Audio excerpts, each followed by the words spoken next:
Bom dia, pessoal. Estamos aí de volta para a gente fazer a nossa live de hoje. O tema nós vamos trabalhar hoje com pregão, né? Então eu deixei o material aí para vocês no site abre.ai/ADM2Pregal, né? O pregão sem o tio. Então, para quem quiser acompanhar com o material ao mesmo tempo, basta acessar esse link encurtado aí, que está nos meus stories também, para ficar mais fácil, né, e organizar a vidinha de vocês aí. Bom, inicialmente então a gente quer mais uma vez agradecer, né, reiterar aí o agradecimento a todo mundo que vem acompanhando as lives, depois de acompanhar uma, depois de acompanhar outra, que está chegando aí hoje pela primeira vez. Obrigado aí pela presença e pela audiência, né? Principalmente porque a gente está tentando manter uma comunicação com vocês para que esse momento de suspensão das atividades presenciais não seja um momento de perda, né? A gente, de alguma maneira, vai tentar continuar na ativa aí e fornecendo aí os conteúdos na medida do possível, né? É importante também ressaltar que as atividades para os alunos que estão com atividades lá no STA, elas vão sendo postadas e a gente vai esperar que depois do dia 31 tudo volte ao normal, mas caso não volte, a gente vai continuar com esse esquema, tá bom?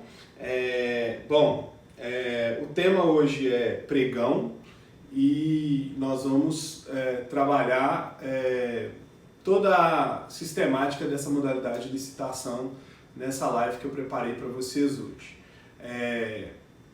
Depois que terminar a live, é muito importante, gente, que vocês me deem um feedback, o que vocês acharam, se tiver alguma dúvida, enfim, estou à disposição para a gente poder manter isso depois também, se tiver ficado alguma coisa que não esteja muito bem esclarecido, tá?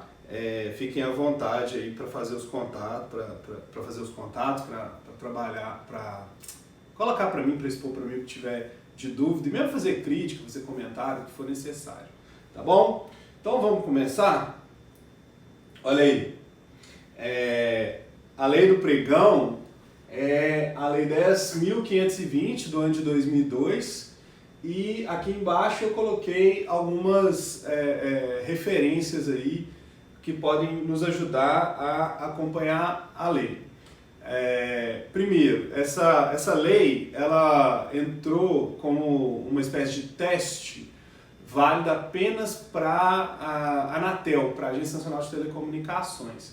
Então, o início da história do pregão no Brasil começa com um teste que autorizou a Anatel a contratar de uma maneira diferente e se entendeu na época que funcionou muito bem, né? Veio então uma medida provisória e logo depois um decreto regulamentando essa medida provisória, e aí a medida provisória foi transformada na lei 10.520. Por isso que é interessante, olha, o decreto é anterior à lei, né? Isso é uma raridade, né? Você tem um decreto regulamentador que data aproximadamente de 2 anos antes da lei. Então é uma curiosidade aí sobre a lei de licitações, exatamente por causa desse processo que levou até a edição definitiva da lei. Então a lei está aí, é a norma geral, tá? Ela vale para todo o Brasil, porque lá no artigo 22 da Constituição, o inciso 27 fala que é competência privativa da União legislar sobre licitação, mas é competência privativa da União legislar sobre licitação normas gerais. Então, já que a União legisla normas gerais sobre licitação, os estados podem regulamentar as normas da União, né? Então, por exemplo, lá na União existe 2 regulamentações. uma para o pregão presencial, que é o decreto que eu comentei com vocês, né? É o decreto 2026 de 2000, e outra regulamentação para o pregão eletrônico, esse sim só veio em 2005, que é o decreto 5450, né, de 2005. Então, no âmbito federal, duas regulamentações aí importantes para entender o pregão. No estado de Minas Gerais, nós temos uma lei de pregão aqui em Minas, que é a Lei 14.167 de 2002, regulamentada pelo decreto 44786 de 2008. É interessante ressaltar que essas normas regulamentares aqui do Estado, elas valem para o Poder Executivo. No âmbito do Poder Legislativo, no âmbito do Poder Judiciário, existem outras regulamentações próprias. Então, por exemplo, a Assembleia ela tem uma norma própria que regulamenta a aplicação do pregão no Poder Legislativo. Né? Então, é uma peculiaridade aí dos estados. Né? Os poderes podem regulamentar, vale a lei geral, que é a Lei 10.520, com a regulamentação da Lei Estadual 14.167, para o Executivo vale o Decreto 44.786, no Legislativo e no Judiciário a regulamentação específica dos poderes. Nas empresas estatais, Sociedade de Economia Mista, empresas públicas, tem a Lei 13.303, né? E lá no artigo 32, inciso 4, fala que para essas empresas, tanto empresas públicas quanto sociedades de economia mista, o pregão é a modalidade preferencial. Né? Então, nas estatais também se usa o pregão preferencialmente, tá? Por ordem da Lei Geral das Empresas Públicas e Sociedades de Economia Mista, a Lei Geral das Estatais. Por fim, o último comentário aqui, a gente aplica a 8666? Aplica, mas só de maneira subsidiária. Se vocês forem ler a lei do pregão, ela é curtinha, ela é bem sucinta e vai deixar lacunas, claro. Essas lacunas, eventualmente, que surjam, elas admitem, por previsão expressa do artigo 9º da 10.520, elas admitem integração legislativa através do uso subsidiado da 8666, tá? Se você for procurar a jurisprudência, por exemplo, do TCU, a jurisprudência do STJ e as decisões do próprio Tribunal de Contas do Estado de Minas Gerais, é realmente uma aplicação subsidiária, quer dizer, não se aplica a 8666 a lógica do pregão, a não ser que haja extrema necessidade, não tenha como resolver a situação, e aí precisa usar uma regra prevista na 8666, que, como a gente sabe, é bastante mais burocrática, né? Ela é mais cheia de procedimentos. E aí, isso leva a gente a uma outra conclusão, uma outra constatação. Valem os princípios da licitação para a questão do pregão? Vale. O pregão é uma modalidade de licitação. Então, valem os princípios que nós já trabalhamos quanto à licitação de modo geral. Porém, um outro princípio vai se apresentar, vai ser importante para entender o pregão, que é o princípio da celeridade. Tá? A ideia do pregão é que a contratação seja realizada no menor tempo possível, óbvio, observando os necessários procedimentos administrativos. Então, além do julgamento objetivo das propostas, além da vinculação aos termos do edital, é também princípio do pregão, né, específico para o pregão, a questão da celeridade. Tá? E óbvio, os princípios que são aplicáveis a toda a administração, né, os princípios lá do artigo 37, caput da Constituição. Seguindo aqui, qual é o objeto do pregão? Para que se faz pregão? Pregão, segundo a definição da própria lei, é para a aquisição de bens e serviços comuns. E o que é bens ou serviços comuns? A definição é a seguinte: primeiro a gente vai ter que entender que a lógica do pregão é diferente da lógica da licitação por concorrência, por tomada, até mesmo por convite ou concurso ou leilão. Por quê? Porque como o pregão, ele, além de ter lei própria, ele está vinculado ao princípio da celeridade, o pregão ele vai trabalhar numa única modalidade, tudo que for possível ser adquirido pelo poder público, com essa ideia de bens e de serviços comuns. Então, o valor da contratação não é relevante, né? Qualquer valor de contratação pode ser objeto de pregão. Então, aquele valor que se estima e que é importante na lei de licitações, da 8666, estabelecer a modalidade, né? Se vamos poder usar tomadas, se tem que ser usada a concorrência, ou se pode ser feito o convite, aqui já não é mais necessário, né? Por quê? Porque o pregão é uma modalidade que independe do valor da contratação que for feita. O que é importante para o pregão é que o bem ou o serviço possa ser considerado comum. Tem uma definição legal que fala que são os bens cujos padrões de desempenho e qualidade possam ser objetivamente definidos no edital por meio de especificações usuais no mercado, né? Então, o que é isso? É aquele produto que o mercado já fornece, já conhece, já oferece de modo geral. Ele não é customizado, ele não é feito sob medida para as necessidades da administração pública. Ela está adquirindo algo que qualquer pessoa, qualquer empresa também poderia estar adquirindo, tá? Então, na hora que a administração opta por fazer um pregão, o objeto do pregão tem que estar muito simples de ser definido no edital. Esse objeto ele tem que ser objetivamente simples de escolher, né? E aí tem várias decisões dos tribunais de contas entendendo o seguinte: não se pode ser muito exigente nessa definição de bens e serviços comuns, exatamente porque a ideia é ampliar o acesso a essa modalidade, né? Então, por exemplo,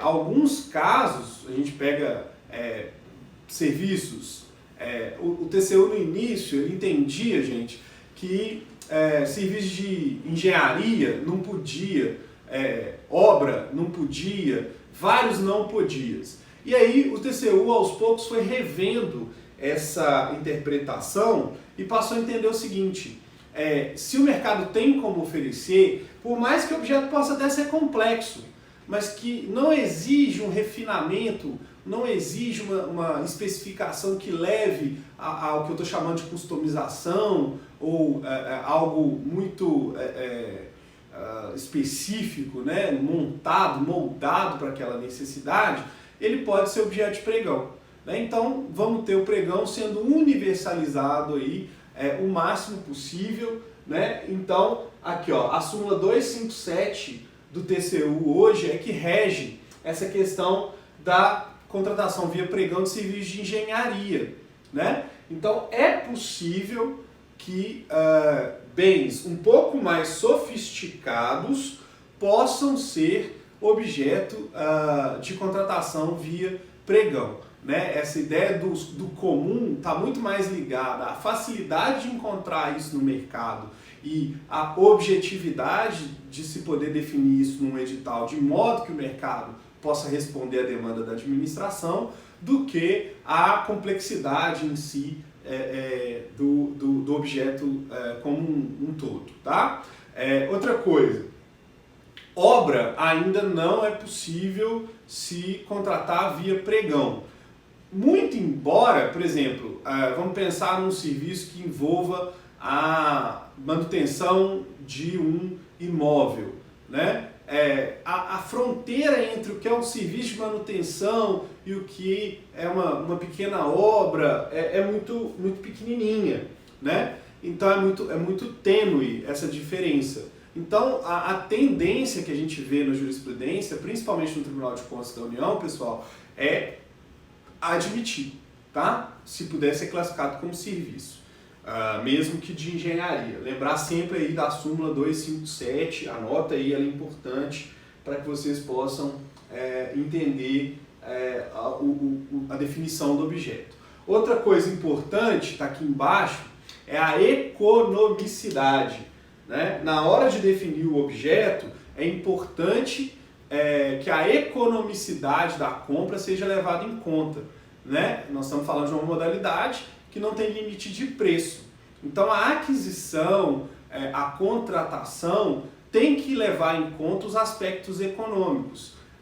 Muitas vezes o valor de uma contratação, por mais que já justifique lá uma tomada de preços, etc., talvez não justifique a complexidade exigida pela Lei 8666. Né? Então, sempre que for necessário, sempre que for possível, melhor dizendo, é preferível que a administração use a modalidade do pregão, e é o que a gente tem verificado. Né? Se for pegar aí, fazer uma estatística, né? Eles costumam dizer que 60,7% das estatísticas são chutadas na hora, mas então não vou correr esse risco.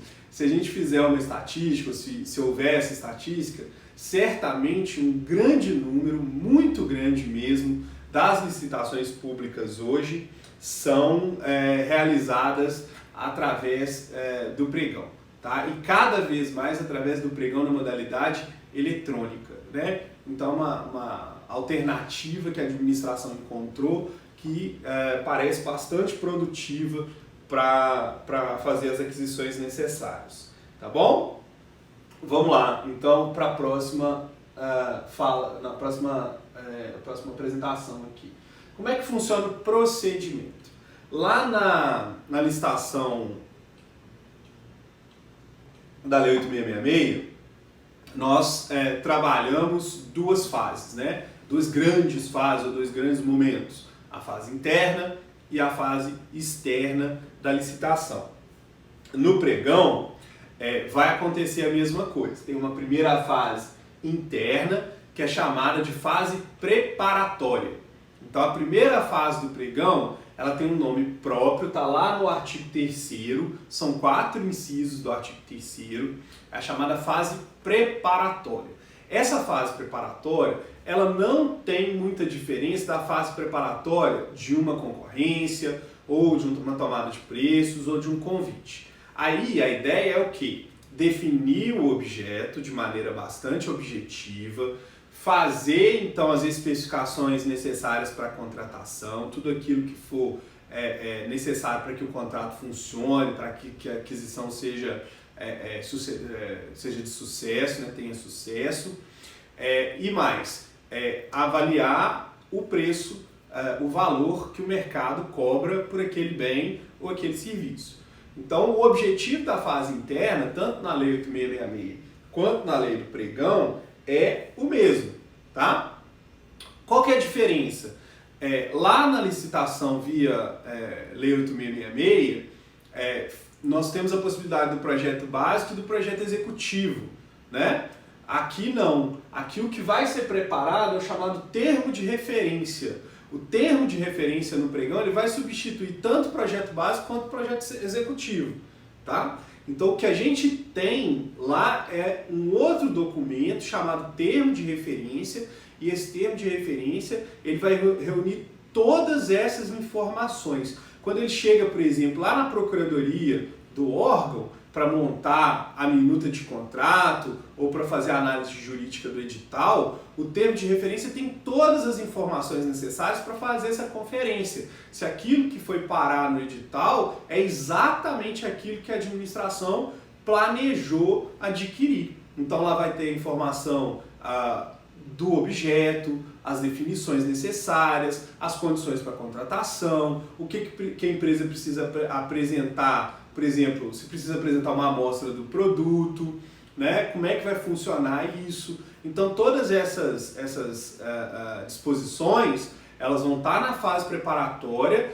e o documento que vai simbolizar, né? Formalizar, melhor dizendo, essa fase preparatória é o termo de referência. Então, lá vai ter tudo. Por exemplo, até para justificar uma escolha de marca, isso vai estar provavelmente no formulário anexo ao termo de referência.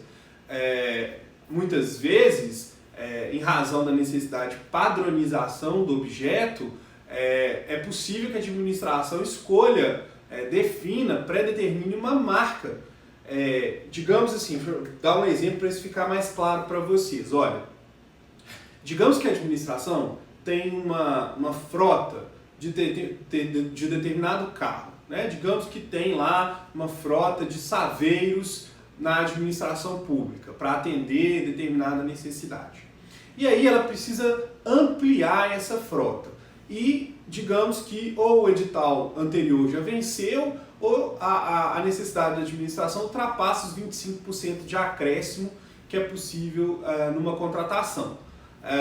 Ela pode então falar o seguinte, através de estudos que comprovem, né, isso vai precisar de uma palavra técnica, de um laudo ou de uma declaração de um técnico, dizendo o seguinte, olha, é economicamente mais vantajoso, lembra da economicidade, fazer a compra de mais saveiros do que correr, por exemplo, o risco de ir para o mercado sem definir a marca e a gente ter o fornecimento de outro tipo de veículo. Por quê? Porque se eu mesclar a frota na manutenção, na questão de fazer serviços, etc., pode se tornar mais difícil, pode se tornar mais caro, né? Então é possível estabelecer marca. E se for o caso, né, óbvio, com a justificativa necessária, isso vai compor o termo de referência. Então, é o documento que vai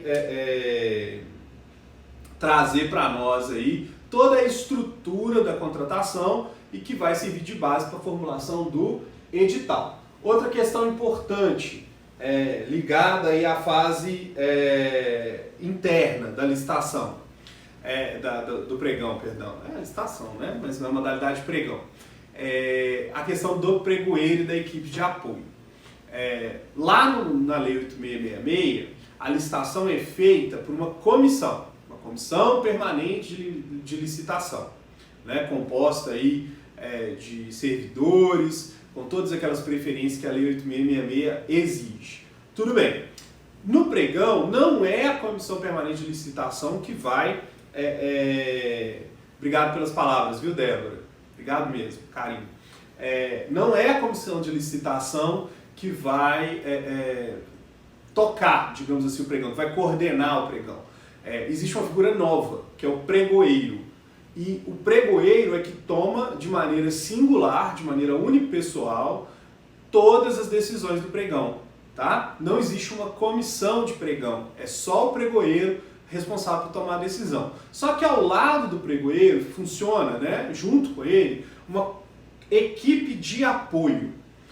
E o que é essa equipe de apoio? São servidores e servidoras, muitas vezes dos setores envolvidos no pedido de contratação, não necessariamente. Normalmente, algumas administrações até pegam a própria CPL, a própria Comissão Permanente de Licitação e coloca como equipe de apoio ao pregoeiro, né? Pode ser feito isso, para que o pregoeiro possa, muitas vezes, consultar numa tomada de decisão, possa compartilhar uma decisão, enfim. É importante que o pregoeiro tenha essa possibilidade, né, gente? De ter ao lado dele ali pessoas que ele possa consultar. Então, quem é o pregoeiro? O pregoeiro, ele tem que ser submetido a um treinamento específico, né? Ele tem que ter lá uma certificação para assumir a função de pregoeiro, e mais, de preferência servidor, tá? A mesma coisa, a equipe de apoio, de preferência servidor, só que nesse caso não precisa do treinamento específico. Então, se um servidor ou servidora quiser se tornar pregoeiro, ele tem que passar por um treinamento. Existe hoje uma série de certificações possíveis. Obtida essa certificação, ele pode ser indicado pela administração, né? Pode ser nomeado como pregoeiro, tá? Então, temos essa figura. Ele toma todas as decisões. Lá mais para frente nós vamos ver que tem decisões, inclusive, muito relevantes que dependem da perspicácia do pregoeiro, né? Dele entender, dele poder compreender o que ele pode fazer, até onde ele pode ir naquele momento. E aí a gente pode falar um pouquinho da fase externa, né? Tem um monte de diferença em relação à licitação da 8666. A começar da ordem das fases. Talvez essa é a maior novidade que trouxe a lei do pregão quando ela foi editada, e a novidade que mudou a lógica das licitações no Brasil, que é a inversão entre a fase de classificação e habilitação. Se vocês estiverem podendo enxergar aqui no monitor, ao contrário lá da 8666, em que é necessário que a comissão de licitação primeiro habilite os licitantes para depois abrir as propostas dos habilitados, no pregão não, né? Começa, óbvio, com a divulgação do edital e aí, após a divulgação do edital, entra-se diretamente para a classificação das propostas, né? E só depois de classificadas as propostas, de aceita a proposta mais vantajosa, é que se vai verificar se o licitante que detém a melhor proposta é habilitável, né? Então vai verificar a habilitação dele depois. Então fica mais econômico, né, gente? A economicidade surge aí de novo, fica mais célere também. Por quê? Porque ao invés de olhar a documentação de uma série de licitantes interessados na contratação, que muitas vezes não vão conseguir contratar com a administração porque não tem proposta economicamente válida. No pregão não. No pregão o que faz? Só se verifica a documentação do vencedor. Então você troca por uma única análise aquela outra que você analisava de todos quantos fossem os interessados. Então imagina uma concorrência aí com 15 empresas interessadas, com 10 empresas interessadas, olha aquela documentação toda. No pregão, só olha da empresa vencedora, né? A não ser que ela não tenha a habilitação, aí você vai para a próxima, né? Mas, em regra, você está trocando um monte de análise por uma só, o que é uma constatação de que a celeridade ocorre. Outra situação que está mais clara na lei do pregão é a inversão entre adjudicação e homologação, tá? Aqui colocou-se na ordem que se espera, né, com a homologação sendo o último ato da licitação. Isso está previsto expressamente na norma, tá bom? Então, a outra coisa, entre o edital e a classificação das propostas, a sessão de abertura para a classificação das propostas, tem que decorrer pelo menos 8 dias úteis. Esse prazo é diferente, tá vendo? Lá na Lei 8666, os prazos variam em razão da modalidade. Aquele prazo entre o edital e a sessão que inicia a habilitação lá na 8666. Aqui no pregão, o prazo entre a sessão de classificação das propostas e antes dela o edital, né, publicou o edital. Quando é que pode fazer a classificação de propostas? 8 dias úteis no mínimo após. Então publica o edital, espera pelo menos 8 dias úteis e aí pode fazer a sessão, tá? Então é uma diferença importante para vocês terem guardado. A fase de classificação das propostas e habilitação, a gente vai chamar, ou melhor, a lei chama de etapa competitiva. Porque ela envolve, na fase de classificação, 2 momentos distintos, tá? Então, aliás, 3. Nós vamos falar deles já já. Primeiro, pregão é sempre menor preço. Não existe pregão de técnica, não existe pregão de técnica e preço. Pregão é sempre, 100% dos pregões são menor preço, tá? Até porque na hora que a gente for ver os lances, é um leilão ao contrário, né? No leilão se vende por quem dá o melhor lance, o mais rompido.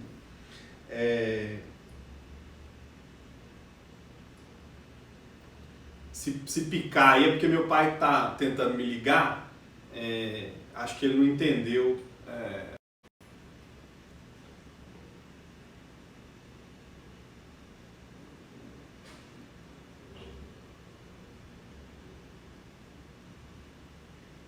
Bom, gente, desculpa, meu pai está insistindo na ligação aqui, não é nada urgente, é que hoje é meu aniversário, então assim, ele deve estar tentando me dar parabéns e eu não posso atender agora, tá? Mas vamos continuar aqui. Pregão é sempre menor preço. Então, o que vai acontecer no pregão? Chegou lá a data de classificação, os licitantes vão comparecer, se for pregão presencial, e ser primeiro credenciados. Ou seja, eles têm que apresentar a documentação que estão aptos a oferecer proposta. Então a primeira coisa, todo mundo chega lá no dia, na sessão de credenciamento e apresenta as suas credenciais, ou seja, que eles estão, documentos que comprovam que eles podem oferecer propostas em nome da empresa que eles representam, tá ok? Primeira coisa. Então credenciou, todo mundo que tiver credenciado entrega 2 envelopes, pregão presencial. O primeiro envelope, o envelope da proposta de preços.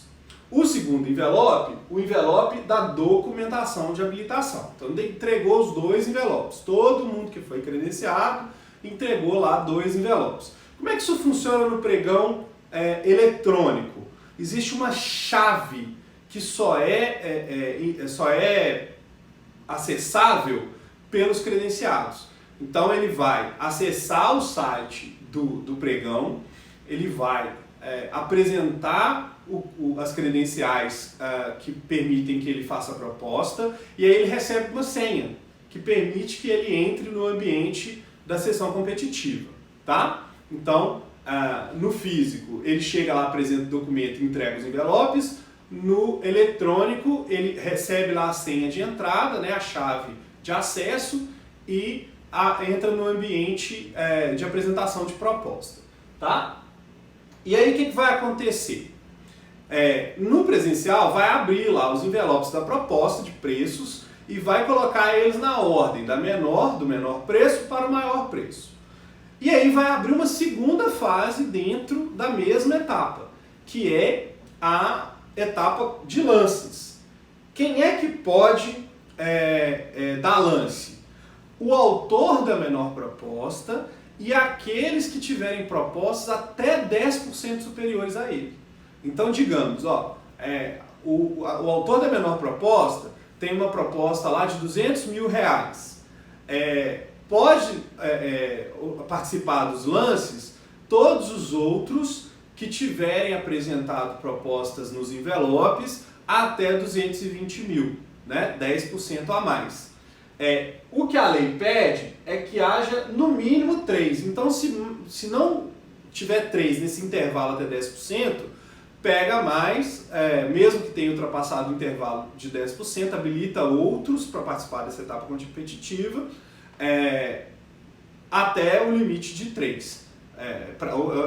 Para que estejam presentes nessa fase no mínimo 3. Então eles vão fazer lances, tá? Na presencial, esses lances são na ordem da proposta que tiver o maior valor para aquele que tiver o menor valor. Ele vai ficar lá quietinho esperando para ver se ele precisa melhorar a proposta dele.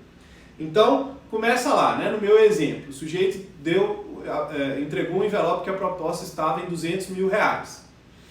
Digamos que a proposta maior que foi habilitada para a sessão de lances é de R$219 mil. Aí o pregoeiro dá a palavra para esse credenciado. Você tem interesse em baixar a proposta? Você fala assim, não, eu vou baixar então para 198 mil. E aí começa. Aí houve o autor da proposta, da segunda proposta maior, né? E aí decrescentemente até voltar para o autor da proposta que tinha o menor valor nos envelopes. E quantas rodadas forem necessárias, tá? Até chegar no menor preço. No ambiente eletrônico, isso é feito via chat, né? Eles vão lá colocando lá no espaço do site e enviando para o pregoeiro, que acompanha em tempo real essa questão, tá? E aí o sistema, ele mesmo vai verificando se as propostas estão entrando. Eu costumo dizer que é o seguinte, é igual pipoca de micro-ondas, que vem no pacotinho assim, olha, para colocar 3 minutos, mas não espera 3 minutos não, fica de olho aí, que quando começar a diminuir a velocidade da pipoca estourando, é melhor você parar, senão ela queima. Então, no sistema eletrônico, o que o sistema faz? Ele randomiza, né? Ele percebe que as propostas estão ficando mais distantes em questão de tempo, as pessoas não estão mais apresentando tantas propostas, e ele emite um aviso, olha, em tantos minutos, em até tantos minutos, digamos, em até 5 minutos o sistema encerrará. Então, esse sistema pode encerrar com 10 segundos, esse sistema pode encerrar com 1 minuto, ou até mesmo com 5 minutos, que é o tempo máximo. Então, tem que dar a melhor proposta nesse momento, para chegar no valor mais baixo, tá?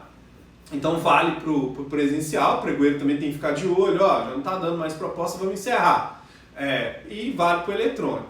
Outra coisa, essa é uma das possibilidades que o pregoeiro tem, importantes, né? O pregoeiro pode admitir para a sessão de lances mais licitantes em prol da competitividade do certame.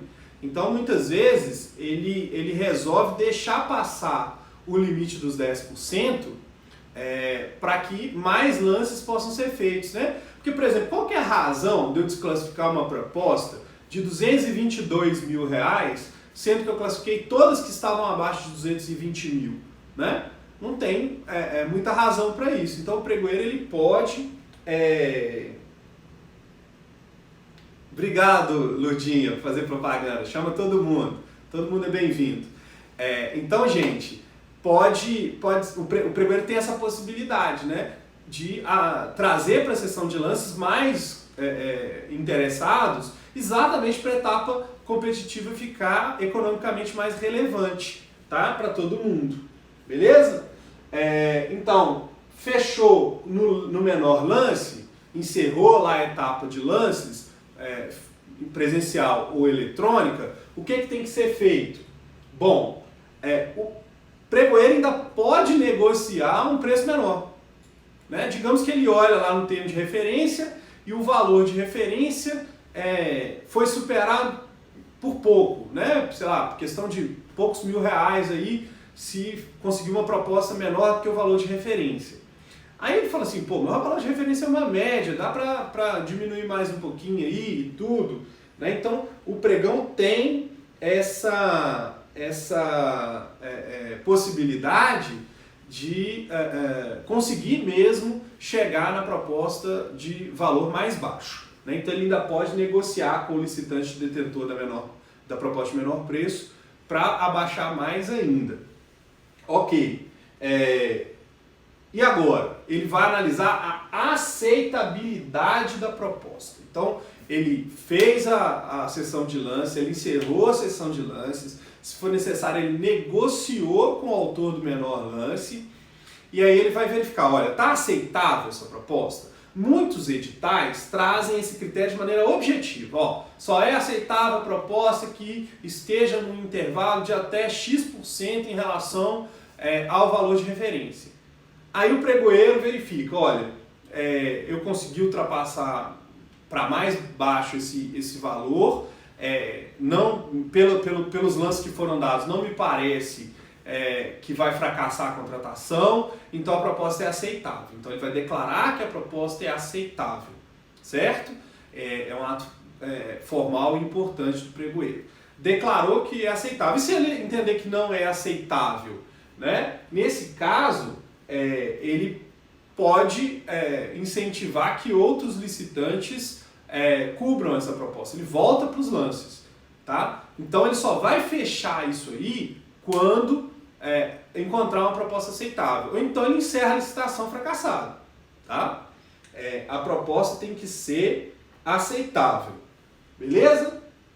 E aí ele abre o segundo envelope, né? Então chegou lá na proposta declarada aceita, ele abre o envelope do licitante vencedor e vai avaliar então a documentação de habilitação desse licitante vencedor.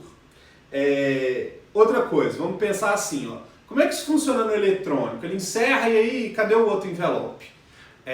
No eletrônico, a gente utiliza aqueles cadastros que eu falei na aula do pessoal do nono período, que tem as empresas elas se cadastram e já tem a documentação no site do poder público, né, da administração. Então, nesse caso, basta verificar se o cadastro está ok, né? Mas tem que apresentar a amostra, tem que fazer alguma coisa. Aí, gente, nós vamos passar para cá, olha. Habilitação, adjudicação e homologação, né? O ideal, pelo princípio da celeridade, é que a sessão continue, que ela prossiga, né, imediatamente. Mas pode ser necessária a realização de diligência. O que são essas diligências? A verificação de documentos ou então, por exemplo, a verificação de uma amostra do produto. E aí o que o pregoeiro faz? Ele vai suspender a sessão para análise de documento e depois ele retoma. Pode ser num outro dia, num outro horário. Se for questão meramente documental, ele recebe esses documentos por e-mail, a equipe dele verifica se os documentos estão adequados, ele pode retomar a sessão com meia hora, com 15 minutos, né? É questão bastante célere. Agora, digamos que a administração está comprando algo que precise de uma amostra, né? Digamos aí que está comprando, está na moda aí, álcool gel. Então precisa de uma amostra do álcool gel para fazer um teste, né? Se aquele produto está dentro das especificações. Estou dando um exemplo, isso aí não vai precisar porque é a Anvisa que faz essa verificação. Tendo o selo da Anvisa não vai ter problema. Mas enfim, vamos usar esse exemplo. Aí tem que entregar uma amostra do álcool gel para submeter a teste. O pregoeiro suspende a sessão depois que a melhor proposta tiver apresentada, né, que ele aceitar a melhor proposta, para primeiro que a documentação de habilitação seja conferida e aí sim que a amostra seja entregue e analisada. Analisou isso tudo, ele marca a data e retoma a sessão para fazer o fechamento. Ó. Então, prosseguimento da sessão deve ser imediato, mas se for necessário, ele pode ser suspenso para a realização de diligências. Resolveu isso tudo, verificou a documentação do licitante que ficou em primeiro lugar, os documentos estão previstos lá no artigo 4º, inciso 14 da Lei do Pregão, esses documentos são obrigatórios. O que a administração pode fazer é acrescentar lá no edital alguma outra necessidade, como eu já falei, que a amostra ou algum outro documento que seja relevante para aquela contratação, isso tem que estar justificado, né? Não pode burocratizar um procedimento que nasceu para ser simplificado, beleza? E aí, gente, é nesse momento que abre o prazo para recurso. Até aqui eu não falei hora nenhuma de recurso, né? Então, é aqui nesse momento em que o licitante classificou e habilitou que o pregoeiro vai abrir o prazo para recurso. Ninguém recorreu, o recurso tem que ser imediato, tá? Ninguém recorreu, declara o vencedor. Então acabou a fase competitiva da licitação, já temos aí o provável contratado, a provável contratada. E se tiver recurso, como é que funciona isso? Primeiro, tem que manifestar a intenção de recorrer imediatamente. Abração, Deilson. Audiência qualificadíssima aí, professor Deilson Malaco. Beijão pra você, meu amigo. Imediatamente manifesta a intenção de recorrer, né? Seja online, através de mensagem no sistema, seja presencial. Olha, senhor pregoeiro, com todo respeito, eu entendo que a decisão está incorreta e eu pretendo recorrer. E essa intenção de recurso, ela tem que ser minimamente justificada. Ou seja, eu vou recorrer por isso. É essa decisão que está errada e eu entendo que está errado por isso. Ok? E aí flui um prazo de 3 dias para aquele que manifestou a intenção de recorrer apresentar as razões do recurso. Então eu falei, olha, eu pretendo recorrer porque essa decisão está incorreta, por isso, por isso, por isso. Aí o pregoeiro vai dizer o seguinte, então fica suspensa o andamento da licitação, a etapa, aguardando a apresentação de razões. Percebam que a decisão é do pregoeiro, porque o recurso em si não tem efeito suspensivo. Não tem. O pregoeiro pode continuar normalmente a sessão. Tá? Lembra, princípio da celeridade. Então, recurso em pregão não possui efeito suspensivo. Tá? 3 dias para apresentar as razões, 3 dias para quem for objeto, né, para os outros licitantes, desculpa, apresentar as contra-razões do recurso. Então, recorreu 1, 2 ou 3 licitantes, os outros serão ouvidos em contra-razões e aí toma-se a decisão em relação ao recurso que foi apresentado. Se o recurso for provido, os atos impugnados pelo recurso vão ser anulados, tá? Todos eles vão ser declarados nulos e vão ser sem efeito. A questão é, a lei do pregão ela permite aproveitar aqueles atos que não implicarem prejuízo, tá? Então, pode manter todos os atos que não foram prejudiciais ao recorrente e aos demais licitantes, ok?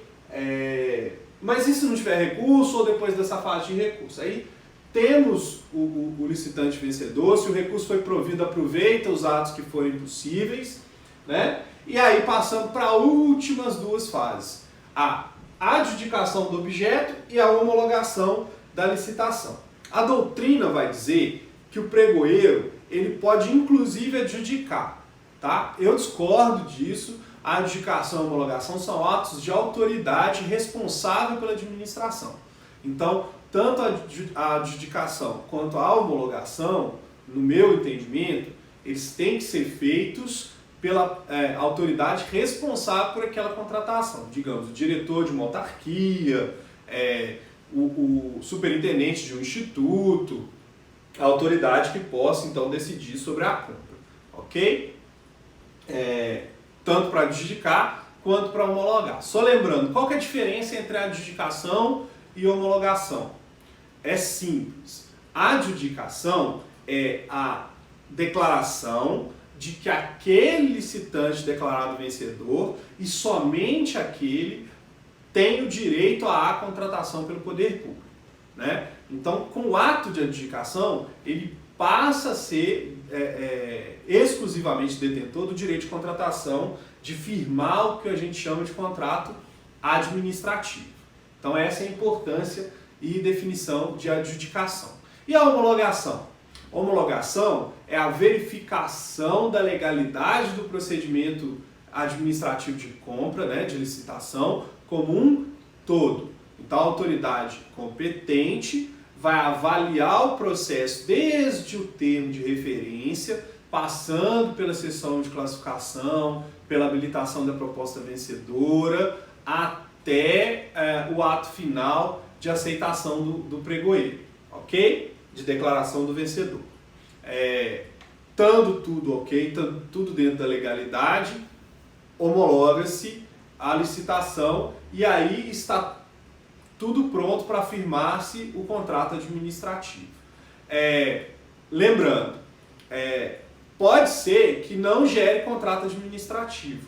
Por que pode não gerar contrato administrativo? Chegou no final lá, na hora de homologar, a autoridade responsável entendeu que aquela aquisição já não era mais necessária, né? Já não tinha mais a necessidade que tinha quando começou o processo. Porque aconteceu um fato inesperado, mudou a programação da administração de alguma maneira, isso pode acontecer. Aí ele vai revogar o pregão, né? Ou seja, ele não vai manter a contratação. Ou então, ele pode também fazer o quê? Ele pode verificar que houve ilegalidade. E aí, nesse caso da ilegalidade, o que ele faz? Ele não homologa e anula a licitação. Se for possível, nessa anulidade permitir, pode determinar que sejam repetidos os atos a partir do momento que foi constatada, em que a nulidade se verificou, né? Foi constatada depois. Então, digamos que a nulidade está lá na habilitação do vencedor. Volta para aquela fase, reconvoca os interessados e continua dali, óbvio que sem a participação daquele que deu causa à nulidade. Beleza? Acho que são as informações que eu queria passar para vocês nessa live de hoje, né? Eu queria, mais uma vez, de coração, agradecer todo mundo que participou aí, que está aí em casa, que está em outro ambiente. Espero que esteja em casa, né? Está todo mundo tentando ajudar aí para evitar a proliferação do coronavírus. Mas assim, quero de coração agradecer todo mundo que está dando uma força aí nas lives. Da mesma forma que é importante, penso eu, para vocês, né, continuarem podendo estudar de alguma maneira, é importante para mim também ter um pouco de contato com vocês. Já estou com saudade de todo mundo, viu? Papai ama todo mundo. E é isso, gente. Obrigado de coração. E segunda-feira a gente volta com a live aí pro Administrativo 1, tá bom? Beijo no coração de todo mundo, bom final de semana e a gente se vê. Até mais.